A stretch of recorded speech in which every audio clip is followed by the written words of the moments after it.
All right, so now we are going on to advanced muscle building. Again, so especially if you're in the gym, I know weight loss may be a goal for some of you, but we should always be looking to build muscle at the same time, because most people that don't just want to lose weight, they want to look better, and we're going to be able to look better if we have more muscle mass. Okay, so that is the old toning, just body fat, meat and muscle mass, okay, to create the shape that we want. So, or you could just do what I do and don't waste time training and lifting weights, just buy a smaller t-shirt so you can look better that way. Hence, again, this is a size medium.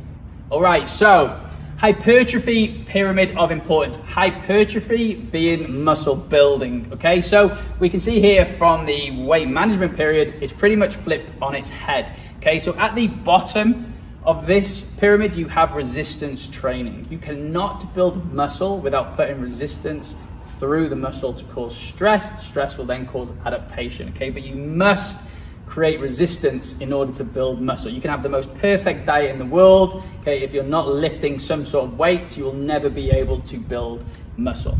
Okay, up from here we have permissive nitrogen, which sounds very boring, but we must know that protein is the only macronutrient that contains nitrogen, and that's why it is important, because we must stay in a positive nitrogen balance. Okay, up from there we have protein frequency. So weight management, we spoke about meal frequency not to being important, but here protein frequency is important, and I think that's where the myth has come from in the past.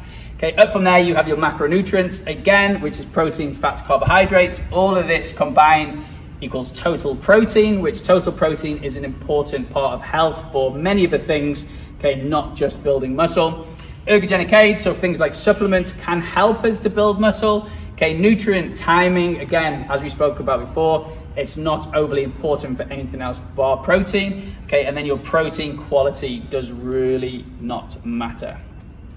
Okay, so can we build muscle in a calorie deficit? Okay, the age-old question, and simply put, the answer is yes. Okay, so interesting study by Longland. Okay, so there was a control group, okay, 1.2 grams per kg of body weight versus the pro group of 2.4 grams per kg of body weight. Hypercaloric conditions, so energy was matched, and they both had a 40% reduction from their maintenance. Okay, 4-week intervention in trained men, which I think is very interesting about this study. It was in trained men, not untrained men. Okay, so they resistance trained and had aerobic exercise 6 days per week. Okay, so we can see, okay, fat mass decreased in both groups, obviously because they're in a 40% calorie deficit, but significantly greater fat loss in the pro group, okay? And you could put this down to the thermic effect of food. Okay, they are having a lot more protein having the highest thermic effect of food, which would mean they have more energy expenditure through that, which means fat loss would be greater.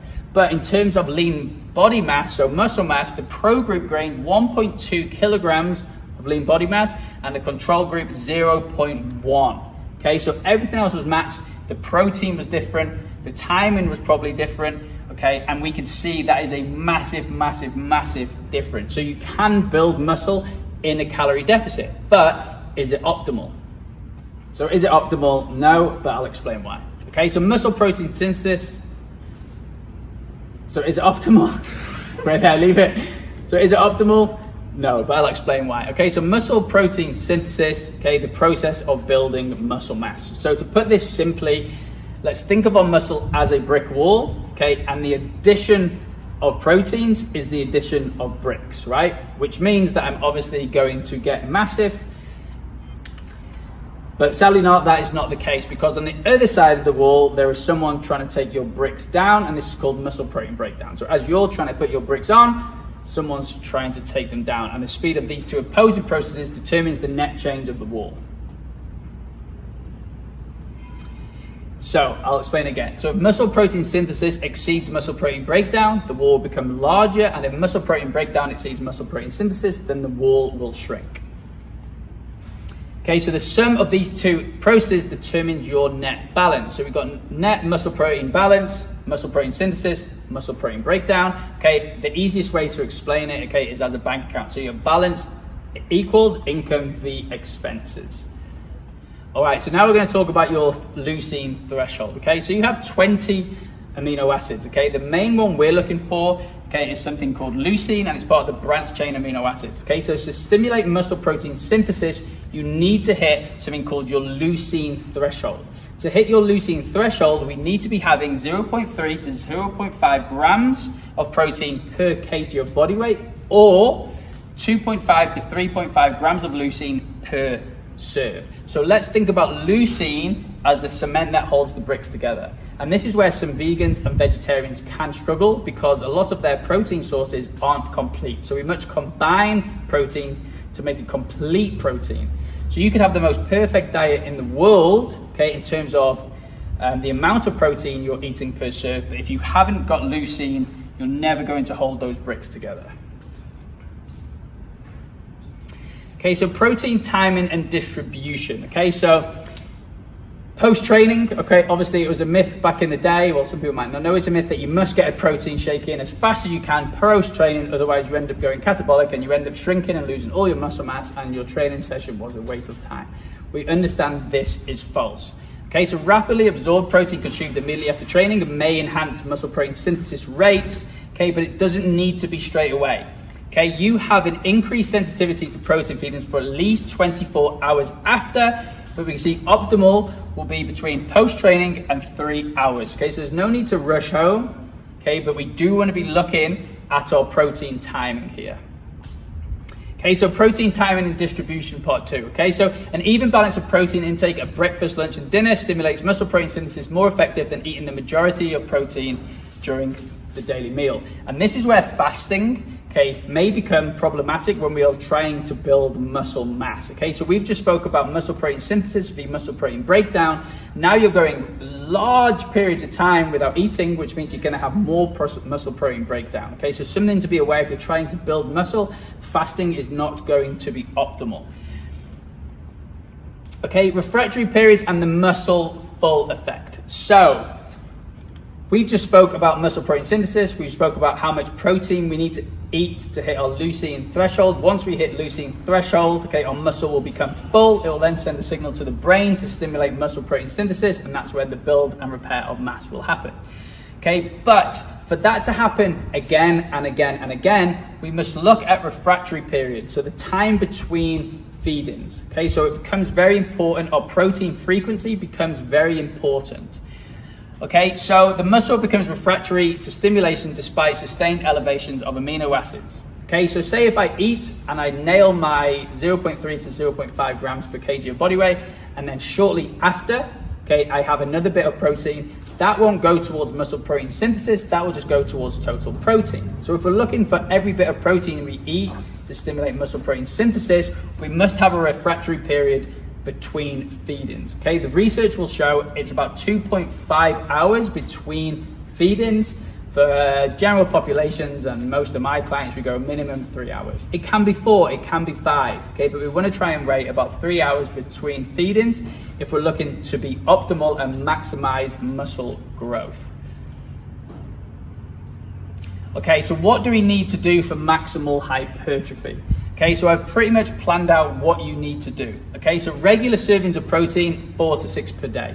When it comes to nutrition, a lot of it is optimal v suboptimal. Okay, so 6 servings a day is going to be more optimal than 4 servings a day. But if we go back to weight management, adherence being the key, most people can adhere to 4 servings per day. Okay, we need that refractory period of about 2.5 hours between feedings. Let's round that up to 3 hours. We are going to build greater mass if we're eating at a maintenance calorie or a slight calorie surplus, okay? And that would just be the fact that we can expend more energy into training, okay? Meals, we want 2 to 3 meals at 0.4 to 0.5 grams per kg of body weight, a recovery shake at about 0.3 grams, and then a slightly larger bolus dose, or a larger dose of protein, will usually be your last meal of the day or pre-bed. And this is usually about 0.5 to 0.6 grams, okay? And the reason being, you're about to go to bed, you've just been eating every 3 to 4 hours, you're about to go and sleep for 8. Again, muscle protein breakdown v muscle protein synthesis, okay? And you want to stay at the upper end of a deficit, okay, or at maintenance or slightly surplus if we're looking to be optimal with growth.